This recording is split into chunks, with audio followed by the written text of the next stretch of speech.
కొండగట్ట అంజన్న గురించి ఏం చెప్పుకునేదంటే సాములవారి జయంతి నాడు భక్తులు బగ్గొచ్చిరని మాలలేసుకుర్రని లడ్డు ప్రసాదం మంచిగుందని గుడికాడ డెవలప్మెంట్ పనులు నడుస్తున్నాయని సౌలతులు ఇంకా పెంచాలని పలానా లీడర్ దర్శనం చేసుకున్నాడనే వార్తలు చూస్తుంటాం. ఇక ఇప్పుడు తిరుపతి వెంకన్న స్వామి గుడోళ్ళు కూడా పైకమ్మ అమ్ముతాండ్రు. అంత మంచిగానే ఉన్నాయా? ఇగో గిదోటి మోపైందబ్బా. కొండగట్టుల గెట్టు పంచాయతీ నడుస్తుంది.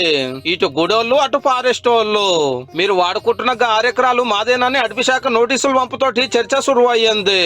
రూల్స్ ప్రకారం జాగాలు ఏం కట్టద్దు, కానీ అన్నదాన సత్రం, వాటర్ ప్లాంట్, లడ్డూల కౌంటరు, బండ్ల puja shed, bus stand, parking, hotel, guest house, భక్తులకు రూమ్లు, టాయిలెట్లు ఇట్లా ఎన్నో ఉన్నాయి.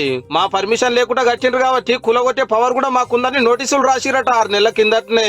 ఏదైతే మీరు ఎంక్రోచ్మెంట్ అని అంటే దానికి సంబంధించి ఆల్టర్నేటివ్ ల్యాండ్ అనేది ఎక్కడైనా ఫారెస్ట్ గా అనుకున్న ల్యాండ్ మేము ఇస్తాము, ల్యాండ్ ఎక్స్చేంజ్ కింద చేసుకుందాము. మంచిగానే ఉన్నది. మా భూమికి బదులు ఇంకో కాడిస్తానికి రెడీ అంటున్నారు గుడేళ్ళు.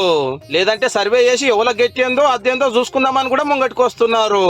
ఆ సర్వే చేసుకున్న తర్వాత హద్దులు నిర్ణయించుకొని మనం ఈ సామరస్యంగా చేసుకుందామనే లెటర్ కూడా ఫారెస్ట్ డిపార్ట్మెంట్ లకు రాయడం జరిగింది. ఓ గల్ల ఇది ఫారెస్ట్ భూమి అనుకుందాం. కొండగట్టుకు భక్తులు పెరిగి ఇంత పెద్దగా అవుతున్నట్టే ఇంత సౌలతులు పెంచుకుంటూ వస్తున్నారు.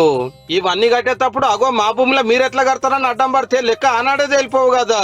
ఎన్నేళ్ళు సపోర్ట్ చేయక ఇప్పుడు నోటీసులు పంపితే ఎట్లా సాలరు? అంజన్న భక్తుల కోపం తెప్పించుడు కాకుంటే 500 సంవత్సరాల క్రితం నుండి ఉన్నటువంటి దేవాలయ భూములు ఇప్పుడు అతనికి ఎట్లా గుర్తుకొచ్చింది, ఇప్పుడు ఎట్లా మార్కింగ్ చేసిండని చెప్పేసి మేము డిమాండ్ చేస్తున్నాం.